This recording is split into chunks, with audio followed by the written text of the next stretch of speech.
इससे अदलिया मज़ीद मुतनाज़ा होगी, अदालती फ़ैसला जो भी आएगा वो मज़ीद मुतनाज़ा होगा और जो उसकी तौक़ीर है लोगों की नज़र में उसको नुकसान पहुँचेगा। जनवरी में इलेक्शन हुए कराची में, लेकिन अप्रैल चल रहा है, कराची का मेयर अभी तक नहीं आ सका है। तो ये बात है कि वो इलेक्शन कमीशन जो अभी तक 10 से ज़्यादा यूनियन कमेटी ने नताइज नहीं दे सकी है, वही 11 यूनियन कमेटी अभी वो कराने जा रही है इलेक्शन। देखें, ये बड़ा एक आपका अच्छा सवाल है और मैंने भी ये प्रेस कॉन्फ्रेंस पिछले दिनों भी की थी और मैं दोबारा उस सवाल को दोहराता हूँ कि मुझे इलेक्शन कमीशन कोई एक सबब बता दे, एक वजह बता दे कि जी ये वजह थी जिसकी बिना पर ये 11 यूसीज़ का इलेक्शन हमने जनवरी में नहीं मार्च में इसको शुरू किया है। देखिए, हमारा तो कहना यह है कि इन 11 यूसीज़ का इलेक्शन मेयर के इलेक्शन के बाद होना चाहिए, उसूली तौर पर, अखलाकी तौर पर, कानूनी तौर पर। लेकिन चलें, इलेक्शन कमीशन ये समझता है कि नहीं, मेयर के इलेक्शन से पहले ये 11 यूसीज़ का इलेक्शन होना चाहिए।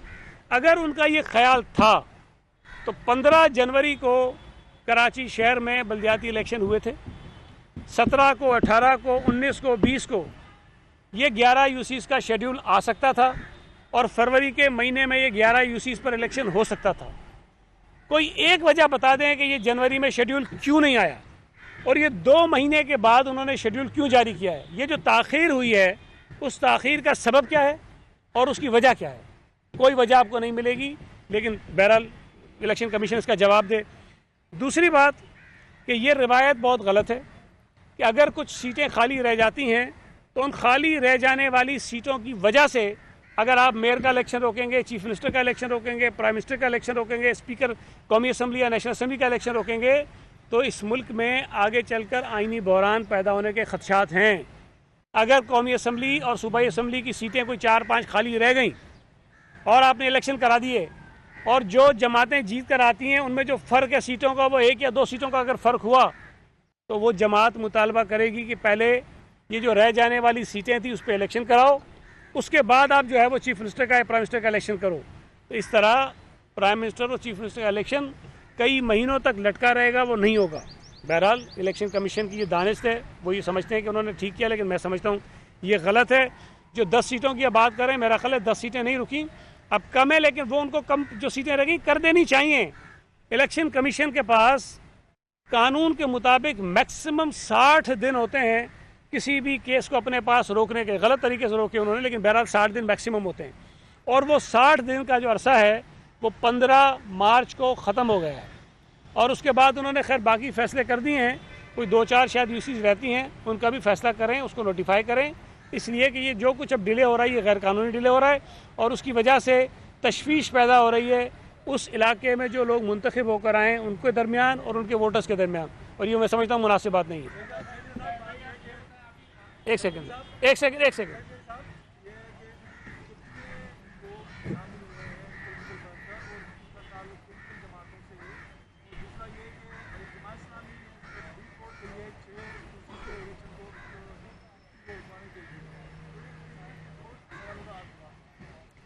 देखें, पहली बात यह है कि जो दोस्त यहाँ मौजूद हैं उनकी तादाद तो कोई 22-23 है, लेकिन ये लोग सिर्फ ये नहीं है जो शामिल हुए हैं, इनके साथ शमूलियत करने वालों की तादाद कई गुना ज़्यादा है।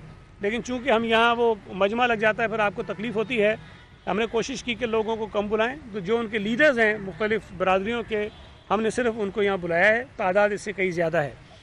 दूसरा जो सवाल आपने पूछा वो बड़ा अच्छा है कि जब ये 15 जनवरी को इलेक्शन हुए तो जमात इस्लामी ने कुछ यूसीज़ के नताइज पर एतराज़ उठाया और इलेक्शन कमीशन में एक दरख्वास्त भेजी कि जनाब इन यूसीज़ में जो कंसोलिडेशन है उसको रोका जाए और उससे पहले इसकी रिकाउंटिंग कराई जाए। और वो दरख्वास्त भी हारने वाले उम्मीदवारों ने नहीं की, जमात इस्लामी के किसी एक ओहदेदार ने की, जो खैर गलत थी कानून के मुताबिक, लेकिन बहरहाल की। और हमने पहली पेशी पर हमारे वकील ने ये कहा कि जो दरख्वास्त जमात इस्लामी ने की है, जो इनकी प्रेयर है जिसमें वो कह रहे हैं कि जी रिकाउंटिंग करा दें, वो प्रेयर आप अलाउ कर दीजिए, हमें इस पर कोई एतराज़ नहीं है। पहली पेशी पर भी हमारे वकील ने ये कंसीड किया, इलेक्शन कमीशन ने नहीं माना। दूसरी पेशी पर दोबारा ये कहा कि जनाब ये मुख्तलिफ आप पेशियाँ देते जा रहे हैं, इसका कोई फ़ायदा नहीं है, आप जो ये कह रहे हैं वो करा दीजिए। इलेक्शन कमीशन ने फिर वो नहीं माना, लेकिन उसके ऊपर एक कमेटी बनाई, उस कमेटी ने पूरा उसको स्क्रूटनाइज किया और करने के बाद उन्होंने अपनी रिपोर्ट सबमिट की। उस रिपोर्ट के आने के बाद इलेक्शन कमीशन ने ये फैसला किया कि ये जो 6 यूसीज़ हैं जिनकी कंसोलिडेशन भी नहीं हुई रिजल्ट की, उसको उन्होंने रोक दिया था कि उसकी रिकाउंटिंग करा के इसका ऐलान कर दिया जाए। जो जमात इस्लामी है वो इस्लामाबाद हाई कोर्ट चली गई, वहाँ पर वो ऑर्डर मेरे पास पड़ा है। इस्लामाबाद हाई कोर्ट का जज इनको कह रहा था कि जनाब मेरे पास आप क्यों आए, ये तो कराची का केस है, आप जाएं कराची में जाएं, सिंध हाई कोर्ट में जाएं। तो वहाँ इन्होंने बहुत रोना धोना डाला कि जनाब वो रिकाउंटिंग हो जाएगी तो इसका ये हो जाएगा वो हो जाएगा, मेहरबानी करें उसको रोक दें। तो उन्होंने रोका, लेकिन जिस दिन उन्होंने रोका शाम को ऑर्डर इशू हुआ। उस दिन उस ऑर्डर के इशू होने से पहले उन 6 में से 5 यूसीज़ की रिकाउंटिंग हो चुकी है, सिर्फ एक रह गई है, क्योंकि उसकी रिकाउंटिंग अगले दिन रखी हुई थी तो वो नहीं हुई। अदालत के फैसले की रोशनी में वो रोक दी गई, लेकिन गालिबन 4 या 5 तारीख है, मुझे यकीन है कि वो जो इस्लामाबाद हाई कोर्ट का स्टे वो ख़त्म हो जाएगा और उसकी भी रिकाउंटिंग हो जाएगी। 5 यूसीज़ जहाँ पे रिकाउंटिंग हुई है, पीपल्स पार्टी पहले नतीजे के मुताबिक पहले भी हम जीते थे, रिकाउंटिंग के नतीजे में हम जीत गए, तो वो फैसला बिल्कुल क्लियर है, वो हो गया है। लेकिन जमात इस्लामी जो कह रही थी रिकाउंटिंग कराओ, अब जाके कह रहे रिकाउंटिंग रुकवाओ। इसके बाद हाँ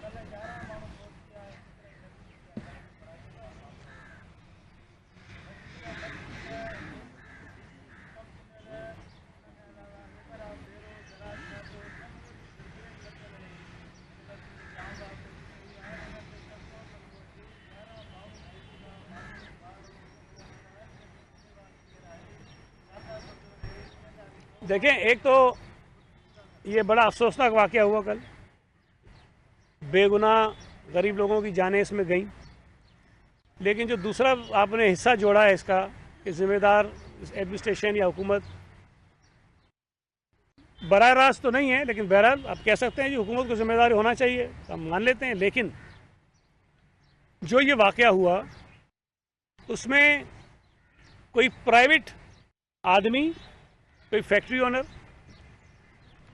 उन्होंने कोई ज़कात देनी थी अपनी, और उस ज़कात को देने का जो तरीक़ेकार उन्होंने अपनाया वो इंतहाई गैर ज़िम्मेदाराना और नामुनासिब था। उन्होंने कैश पैसे तकसीम करने का ऐलान किया और वहाँ पर लोगों को बुलाया। वो बहुत छोटी सी जगह थी, उस छोटी सी जगह में कई सौ लोग जो है वो ख़ास तौर पे औरतें और बच्चे थे, 600-700 लोग। वहाँ वो गए और उन्होंने पैसे तकसीम करे। वहाँ पर उस पैसे तकसीम करने के दौरान वहाँ भगदड़ मची और उस भगदड़ के नतीजे में ये कोई 25 के करीब अफराद जो थे वो ज़ख्मी हुए, जिसमें से कोई 12 जो है वो बेचारे जहाँ बहक हो गए, जिसमें औरतें और बच्चे शामिल हैं। ना उन्होंने इस जो इवेंट ये कर रहे थे, जो तकसीम कर रहे थे ज़कात की, ना उन्होंने पुलिस को बताया, ना उन्होंने एडमिनिस्ट्रेशन को बताया, ना किसी और इदारे को बताया कि जनाब हम कोई 500-600-700 लोग इकट्ठे कर रहे हैं और हमारा ये नेकी का एक काम करने का इरादा है, लिहाजा यहाँ पर आके कोई इंतजामात में हमारी मदद करें। किसी तरह का कोई उन्होंने किसी को इत्तला नहीं दी। तो ये कुल्ली तौर पर ज़िम्मेदारी उन लोगों की थी जिन्होंने ये किया था, और उस पर मुकदमा भी हुआ है, उस पर गिरफ्तारियाँ भी हुई हैं, और उस पर ज़ाहिर है कि उन्हीं के ख़िलाफ़ कानूनी तौर पर कार्रवाई भी होगी। लेकिन मैंने रात भी ये इल्तिजा की, दोबारा गुजारिश कर रहा हूँ आपके तवस्सुत से कि जो मुखय्यर हजरात गरीबों की इमदाद करना चाहते हैं रमज़ान के महीने में, अल्लाह को राज़ी करने के लिए ज़कात देना चाहते हैं, खैरात देना चाहते हैं, सदका देना चाहते हैं, बराए मेहरबानी वो इस तरीके से ना करें। ना तो उन गरीबों की इज़्ज़त का तमाशा बनाएं, ना उनकी जानों को रिस्क में डालें। हुकूमत से रब्ता करें, इदारों से रब्ता करें। कोई बेहतर तरीका भी हो सकता है इस इमदाद को तकसीम करने का, जो बैठकर तय किया जा सकता है, ताकि ये जो मुस्तहक लोग हैं उन तक भी पहुंच जाए और पर्दे में रहकर पहुंच जाए, ताकि उनकी जानें भी बचें, उनकी इज्जत भी बचे। जी जब्बार जी एक जगह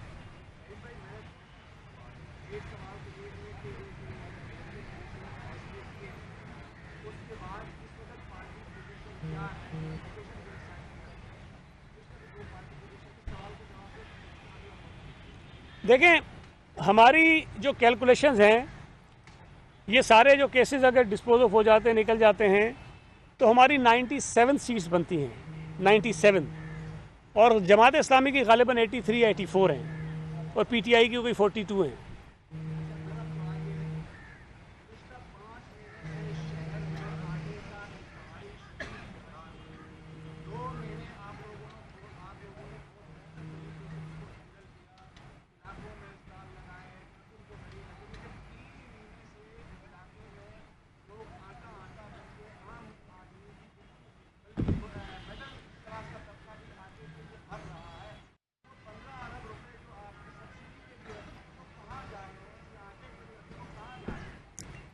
देखें, एक तो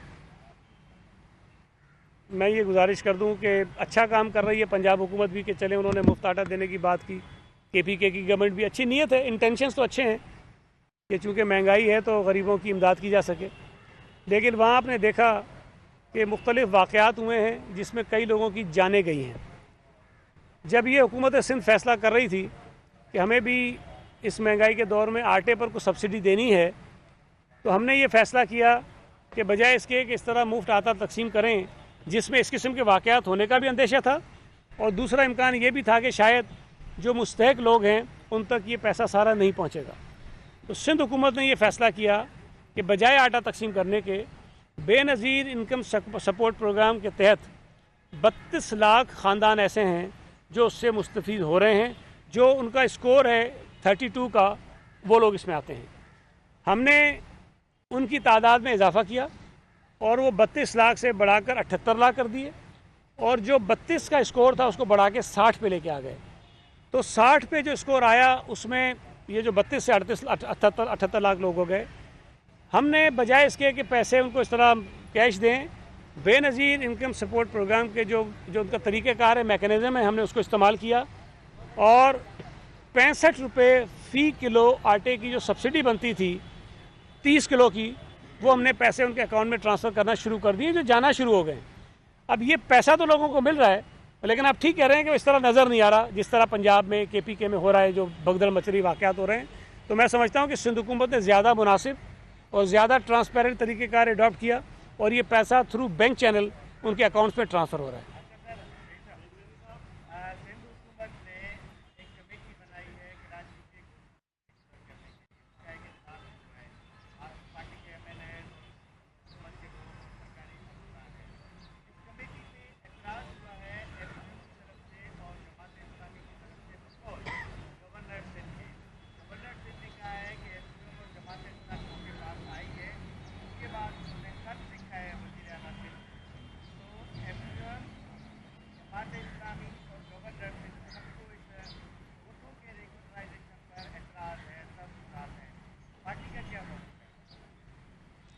देखें, मैं कुछ वाक़यात आपको याद कराऊँ।